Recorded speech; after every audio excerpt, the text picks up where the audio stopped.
एक ट्रक माल भी अगर किसी का निकल जाता था बिना ड्यूटी के, कंपनी के जेब में 10-15 लाख रुपए आ जाते। Then you can imagine over a period of time एक दिन में 4 ट्रक भी निकल सकता, 5 भी निकल सकता। क्योंकि फिजिकल कंट्रोल एक कॉन्सेप्ट ऐसा था कि जब भी एक सिगरेट की गाड़ी या जब लोड होके निकले, उसमें सरकार की तरफ से जो अफसर वहां गेट में बैठता वो उसको साइन करेगा। तो हमें टारगेट दिया गया कि भाई इस पे आप जरा कॉन्सेंट्रेट करके बताइए हो क्या रहा, ये कैसे हो रहा। रेवेन्यू उन दिनों में 1 लाख करोड़ थी, तो आप मान के चलिए 6% of that, it is a big amount.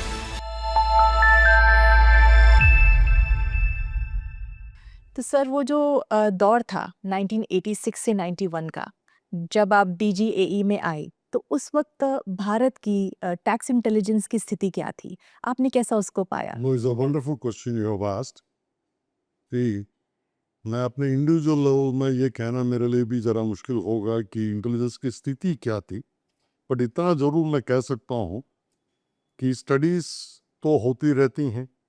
जब ये डायरेक्टरेट ऑफ एंटी एविएशन जो मैं आपको बता रहा हूँ, पहले डायरेक्टरेट के नाम से जाना जाता था, उसके बाद ये अपग्रेड हुआ एज डायरेक्टर जनरल।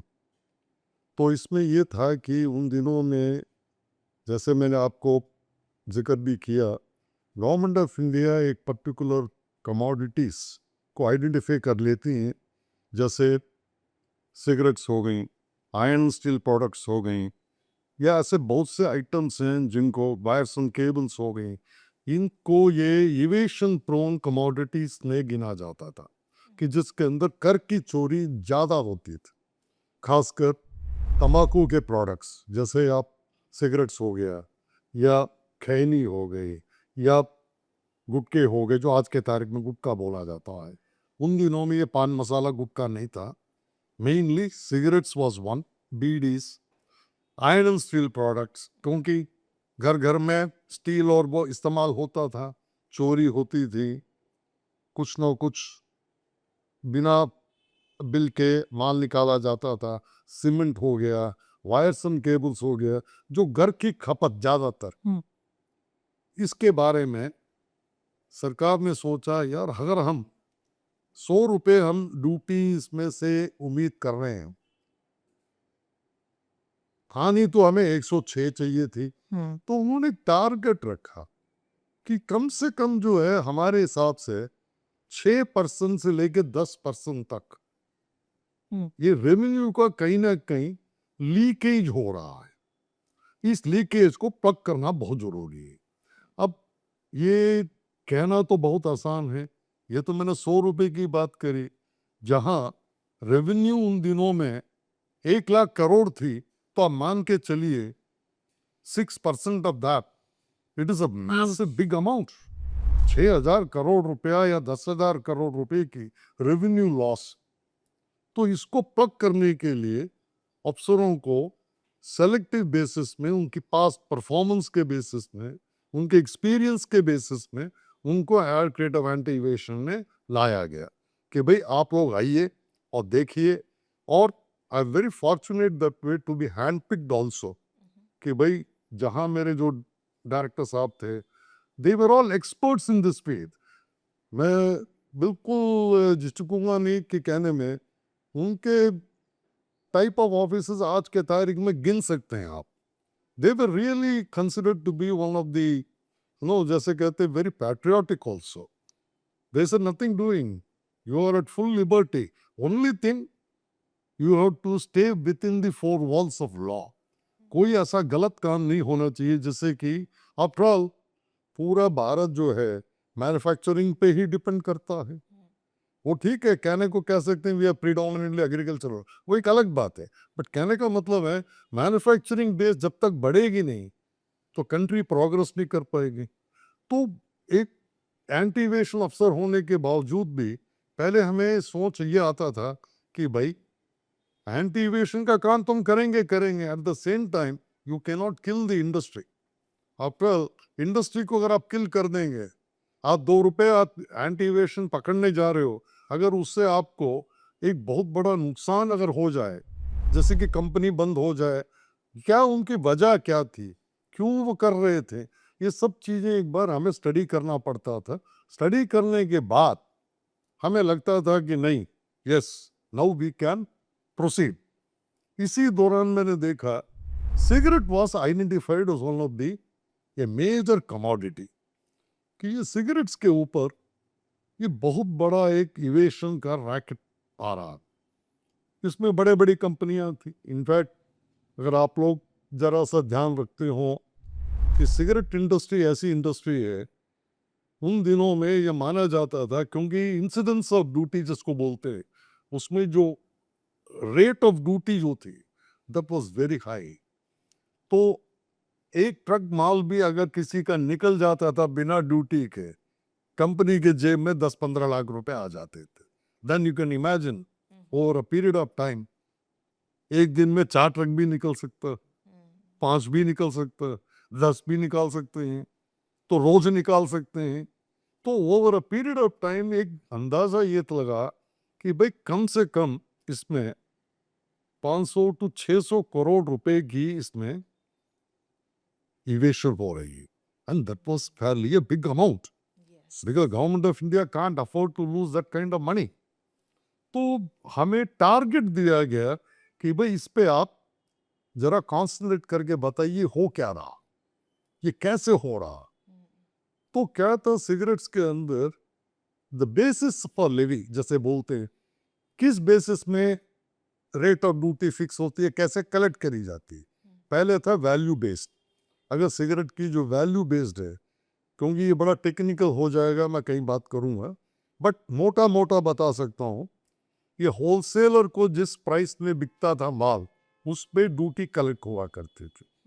अब जितने बड़े बड़े जो ये सिगरेट मैन्युफैक्चरर्स हैं, वहाँ चार्टर्ड अकाउंटेंट्स, एमबीएस, ये बड़े बड़े जो accounting professionals, they are the people who were employed. क्यों? दे कैन अफोर्ड, क्योंकि इतना पैसा उनके पास जनरेट होता है, तो उस हिसाब से वो पेमेंट भी दे सकते थे।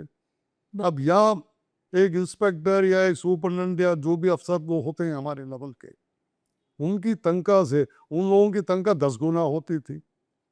तो लालच, तो बहुत दिनों तक ये चलता रहा। पता लगा कि यार ये तो मिली भगत वाला मामला। क्यों? Cigarettes could be cleared only on physical control, क्योंकि फिजिकल कंट्रोल एक कॉन्सेप्ट ऐसा था कि जब भी एक सिगरेट की गाड़ी या जब लोड होके निकलेगी, उसमें सरकार की तरफ से जो अफसर वहां गेट में बैठता है, वो उसको साइन करेगा। तो इससे क्या पता लगता है कि कोई ना कोई कहीं ना कहीं इन्वॉल्व था इसमें। बिल्कुल। So over a period of time जब हमें पता लगा ये तो बहुत बड़ा रैकेट सा हो रहा, तो base of levy also was changed. पहले वैल्यू बेस था, उसके बाद उन्होंने कहा सिगरेट की जो लेंथ है उसके बेसिस पे हम कलेक्ट करेंगे।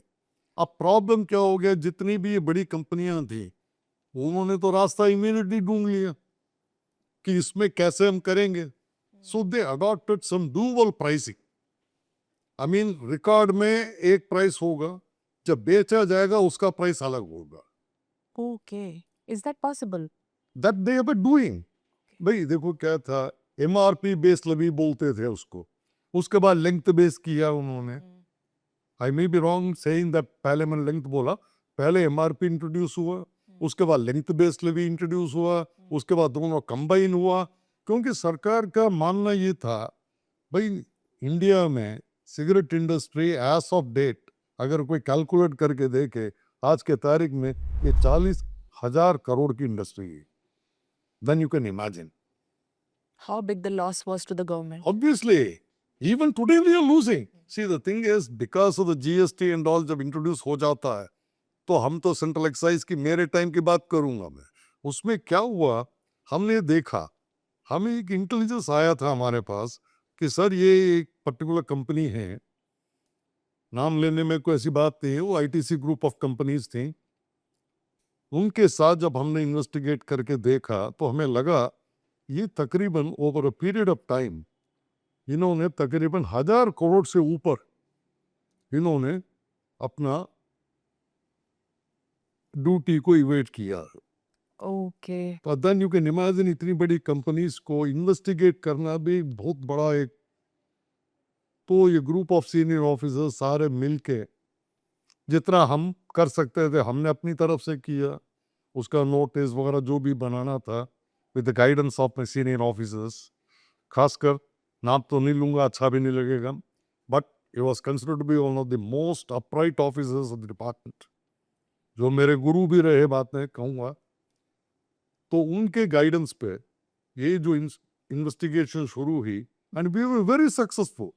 एंड मैं ये कहूँगा कि हमें लीगल सपोर्ट भी बड़ा अच्छा मिला उन दिनों में।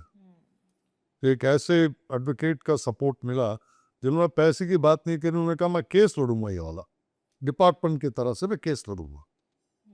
वो उन दिनों में इंडियन गवर्नमेंट के सॉलिसिटर जनरल भी थे। As a law officer he fought our case, took it to a logical conclusion, मामला सुप्रीम कोर्ट तक गया। तो एक स्टेज ऐसा आ गया, मैंने भी उस केस को लीगली जितना मैं कंट्रीब्यूट कर सकता था, मैंने भी उस केस में तकरीबन 13 साल में जुड़ा रहा। सन 87 से लेके बिगिनिंग ऑफ 2000 तक मैं भी रहा। अल्टीमेटली ये डिसाइड किया गया, कंपनी ने भी डिसाइड किया for better reasons and wisdom, उन्होंने अपनी तरफ से 500 करोड़ रुपए तक का अमाउंट उन्होंने जमा करवा दिया। That was a very big achievement I would put. Similarly अब सिर्फ सिगरेट के बहाने तो डायरेक्टेड नहीं चल सकती, बाकी कमोडिटीज को भी देखना होता है। हमने बाकी कमोडिटीज को भी देखा। तो सर ये जो आईटीसी केस था, मैं समझ पा रही हूँ कि ये काफ़ी चुनौतीपूर्ण रहा होगा आपके लिए, क्योंकि ये काफ़ी बड़ी धांधलेबाजी थी against Indian government. So you being the mediator, ये आपके लिए कितना चैलेंजपूर्ण था, और आपको क्या कभी इससे घबराहट या ऐसा कोई जोखिम महसूस हुआ कि ये हम नहीं कर पाएंगे, ये बहुत मुश्किल है? No, it's a good observation, आपकी ऑब्जर्वेशन बहुत ही अच्छी लगी।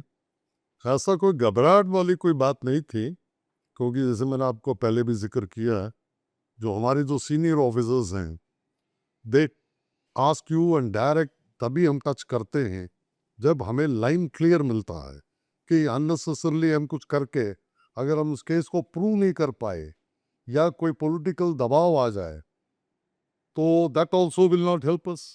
और सेकेंडली आईटीसी जैसे इतनी बड़ी कंपनी जो हजारों लोगों को एम्प्लॉयमेंट दे रही है और लाखों लोग उनके प्रोडक्ट्स पे डिपेंड करते हैं, बेचने वाले जितने भी लोग हैं और पब्लिक एट लार्ज, तो उन सबको देखते हुए बात सही है, कहीं ना कहीं आदमी अटकता है कैसे आगे प्रोसीड कैसे किया जाए, क्योंकि एविडेंस गैदरिंग जो होती है और खासकर एविडेंस भी मिल जाता है, सर्च और सेसर के टाइम पे कुछ ना कुछ एविडेंस भी मिलता है, but how to interpret and how to arrive at a finding, कैसे आप फाइंडिंग कैसे अरेव करोगे आप, वो चीज जो है it is really a matter of concern, क्योंकि प्रेशर बहुत होता है, पॉलिटिकल भी होता है, उनके अपने लोग भी होते हैं जो लाइसेंसिंग का काम करते हैं, they put a lot of pressure कि सर ऐसा कुछ नहीं है, आप जो इस लाइन आप पकड़ के चल रहे हो ऐसा कुछ भी नहीं है, the company doesn't gain anything from them. But जब आपकी जो सीनियर लेवल्स और आपको इतना सपोर्ट करते हो और आपके जो कलीग्स हैं जो आपके साथ खड़े हैं, हर चीज को आपकी मदद करने की कोशिश कर रहे हैं, तो the matter becomes very easy. वो इतनी घबराने वाली बात नहीं होती है with certain organise groups. But आपकी बात भी सही है, कभी कभी परेशानी होती है, जैसे ये बड़े कंपनीज क्या करती हैं, they resort to so many unethical ways of fixing an officer. Hmm. I mean I don't have to elaborate, कभी हनी ट्रैप वाला मामला हो जाता है, हर एक आदमी की अपनी अपनी वीकनेस होती है। सो द ओनली थिंग, जो भी अफसर जो इन्वेस्टिगेट करता है बड़े केसेस को, he has to insulate himself, and using the word insulate because हर एक आदमी की कोई ना कोई कमजोरी होती है कहीं ना कहीं। बिल्कुल। अगर आप उसको इंसुलेट करके आप करेंगे काम, तो nobody on the earth can touch you, even your own department. वो आप पे कॉन्फिडेंस रिपोज करेगा। भाई इतनी बड़ी केस में भी ये आदमी अकेले खड़े होके हर चीज को ये फेस कर रहा है, तो इसका मतलब there is something with him, So they will also recognize. मैं इसी कॉन्टेक्स्ट में एक सिगरेट लिंक का केस था. आप सबको पता होगा, नॉर्थ ईस्ट के अंदर खासकर state like Mizoram and all, आप वहां जा भी नहीं सकते हैं जब तक आपके पास एंट्री पास ना हो. जी. बिना एंट्री पास के बाहर का कोई भी आदमी वहां जा ही नहीं सकता है. तो इसका एडवांटेज एक बहुत बड़े ग्रुप ने हम्म. उठाया, जो उन दिनों में बड़े पॉपुलर थे. एक पनामा ब्रांड ऑफ सिगरेट बनाते थे वो लोग. बट आपको पता है, जब ड्यूटी का पकड़ा जाता है एविएशन, तो उन्होंने देखा कि ये बढ़िया काम ये रहेगा, हम एक यूनिट जो है, एक क्लैंडस्टाइन यूनिट हम मिजोरम में डाल देते, जिससे कि बाहर का अफसर तो कोई आएगा नहीं यहाँ. मतलब वो वहीं रहेगी और वहीं यही रहेगी, वहीं से विजिलेंस करेगी. करिए. ये क्या करते थे, अपने जितने भी इनके रॉ मटेरियल्स वगैरह जो सिगरेट में लगता है, because you being a lady you will not know, in cigarette manufacturing you require a tissue paper, cork, filter, slides, shells, so many things are there. अब इन सब की सप्लाई तो मिजोरम में तो होगी नहीं. तो ये क्या करते थे, अपना बाकी जगहों से, बड़ौदा हो गया, बॉम्बे हो गया, और कहीं से करा के वो मिजोरम में सप्लाई होती थी. उसी नाम से it will shown as if it is all manufactured in Bombay और बड़ौदा. ओके. तो पकड़ना इतना आसान नहीं था उनको. But we had an input. हमें एक इनपुट मिला कि मिजोरम के अंदर एक ऐसी यूनिट चल रही जो करोड़ों रुपया का इवेशन हो रहा. That was one of the, and the question was, Bong के लोग जो हैं, नॉर्थ ईस्ट के लोग हैं, अब यू नेवर नो, अगर हम पर्सनली कहीं जाएं, पता लगे you are beheaded also. Yes. That was a cause for worry. कहीं ऐसा ना हो, मिसफायर ना हो जाए. So we have to remain little bit, जैसे हम लोग कहते हैं ना, लोग जरा low key नहीं. It started in a very big bang, but over a period of time, at least personally I felt it is better to stay away from that. The reason is not because I was afraid of anything. The question was, it should not lead to some untoward incident. Yes. In fact, the company was very successful in unnecessarily implicating a very senior level by going for the honey trap system. Okay. That officer didn't know what was happening, though he was not at all involved in that. But with the kind of morphing and all you can It do, was fixed that way. that fellow was fixed. So I can only thank my stars that I didn't get into that kind of a problem. So basically, sir, ये जो movies में हम देखते हैं ना, सिंघम में, Possible. it is happening. It is for real. That happened. Yeah. See, what happens, there are certain things. I would share with one other experience I had when I had to go for a textile ride. See, the textile community, by and large, they are considered to be little bit of, what you call, जैसे वो जरा आक्रोश के साथ काम करने वाले labour है वहाँ. Okay. लाला खुद तो आएगा नहीं वहाँ, बट जो लेबर फोर्स है उनको भड़का देंगे. ये सर, ये भी एक नया स्टडी है कि हर डिपार्टमेंट का लेबर क्लास कैसा होगा और ओनर कैसा होगा और manufacturing. Thing is, we can't have any control on them. How can you control their labor? So the labor will simply be told, अरे ये लोग आए हैं, तुम्हारे सारी तनख्वाह सबके कट जाएगी अब की बार. वो एक ऐसा भड़काव कर देते हैं. The labor starts manhandling you. What will you do then? You had it. It happened in Surat. Of course, it happened a little before I joined this department. In the group of officers of Directorate of Anti-Evasion who had gone for a raid, they were beaten to rags. Oh my God. So you have to be very careful with these kind of people. But my experience was, sometime in 87, if I'm not mistaken, that was immediately after this ITC business, there used to be a textile product by name Bichona. It was considered to be one of the premier brands of bed sheets and pillow covers and all, like Bombay Dyeing. Right. These people were also very popular, and they were in UP, Sahibabad area.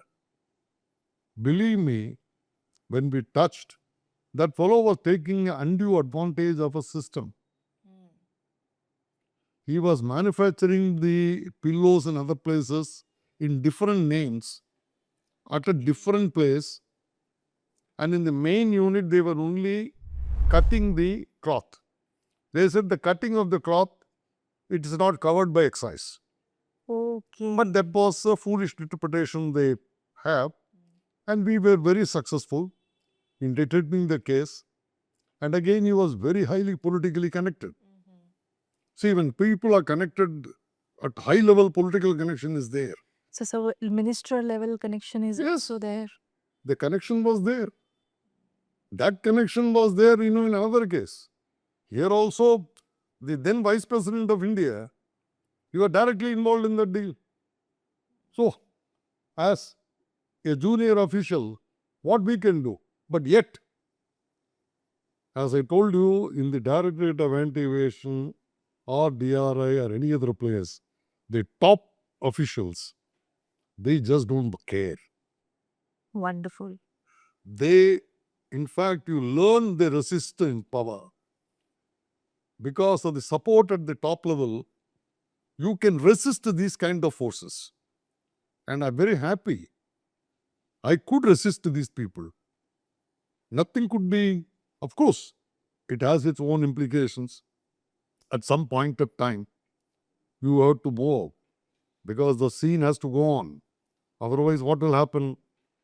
You will unnecessarily get stuck at some place and you will end up in problems. So I think sir हम ये समझ पा रहे हैं कि जितना भी चुनौतीपूर्ण था ये, जितना भी चैलेंजिंग था ये, एक तो आपका अपना पैशन और ये फियरलेसनेस और fierceness and this strength of unity and people at your higher post, and you being so humble, learning from them and being um, taking the guiding light from them. I think ये सब कुछ मिला के आपको एक force देता था. Definitely, you are absolutely correct. See, when your top brass is corrupt, what you can do? Either you have to toe that line. Yes. If you resist, then you are thrown out. But I was very fortunate that way. In all the organizations, wherever I worked, be it DRI or in my own commissionerate in Chennai or in Directorate of Anti-Evasion, the officers with whom I got associated, they were all officers of, high-level integrity. There was absolutely no doubt in my mind, at least. I was nobody to judge them. But the fact remains, I never also provided any opportunity for them to suspect my role. Because I never did anything which I thought, it will go against the department. See, one thing, everybody should know. दाई की आप दाई से पेट कब तक छुपाओगे आप? कहीं ना कहीं बात उछल जाएगी. बिल्कुल. Then you will have to cut a sorry figure. You will feel embarrassed. Because if your corrupt motive or something gets highlighted, then for all times to come, you will be affected. Because no agency will take you. Yes. You will be stamped. So to that extent, I am really fortunate कि जितने भी अफसरों के साथ मैंने काम किया, उन्होंने कभी मुझे ये महसूस नहीं होने दिया कि Mohan, you need to be careful with these kind of things. They said, leave it to us. We will know what I'm supposed to do. Because they are the people who decide. I was only a contributory factor. Sir कभी ऐसा भी हुआ है कि I'm only listening so good about your seniors and your department कि कई बार पूरा department का लेवल ही बिखरा हुआ है, तो उस केस में वो कब जाके संभलता है? कौन आता है जो ब्रेक करता है? It requires some kind of political feeling also. Okay. I mean, if I have to discuss on that, the topic will be different. But just for information's sake, I can tell you, department mein, this all happened after this BJP came into power. अच्छे ministers भी रहे हैं, ऐसा नहीं कि जो पहले minister थे वो कुछ भी नहीं जानते थे, but they were having little bit of some kind of attitudinal problem. But जब बीजेपी गवर्नमेंट जब 2014 में आई, खासकर मैं नाम तो लेना ठीक नहीं रहेगा, उसमें ये हुआ, उन्होंने एक स्कीम ऑफ थिंग्स डिसाइड किया कि ये अब होना है. ये नहीं कि आपने केस कर दिया या कुछ कर दिया और आपने काम खत्म कर दिया ना। एक उन्होंने कॉन्सेप्ट लेके रिसोर्स फ्रेमवर्क डॉक्यूमेंट, उसको हम RFD के नाम से डिपार्टमेंट में जितने लोगों को जानते हैं और आज भी मेरे ख्याल से कंटिन्यू कर रहे होंगे या नहीं भी कर रहे होंगे, इन्हें डिफरेंट नहीं। वो क्या था, making the bureaucracy answerable to the political masters. Okay. I think that answers your query. If a political master is corrupt, the bureaucracy will automatically become corrupt. Right. But जहां प्रधानमंत्री कहते हैं ना मैं खाता हूं ना खाने दूंगा, तो the entire political system वो अपने को realign कर लेता. So So it's a bureaucracy also gets realigned. I think that answers your yes. So here I get a very very beautiful message in an envelope from you कि हमें as a common man लगता है कि corruption हो रहा है, ये हो रहा है, वो हो रहा है, हमारे हाथ में कुछ नहीं है। बट मुझे ऐसा लगता है कि अगर कोई एक पूरा इतना बड़ा department, the most powerful department corrupt है, बट आपका एक सही vote, if you choose your government right, they can really make things good for you. So it's a very very good message for everyone. Choose your government, choose your local MLA very nicely so that they can change things for you. Definitely. Otherwise वो All exist that, कभी no, खत्म it नहीं is, होगा. as you rightly said, a little drop of water makes a mighty ocean. See, the question is, if your political masters are really upright and they really mean business, anything can happen. Just see the railways.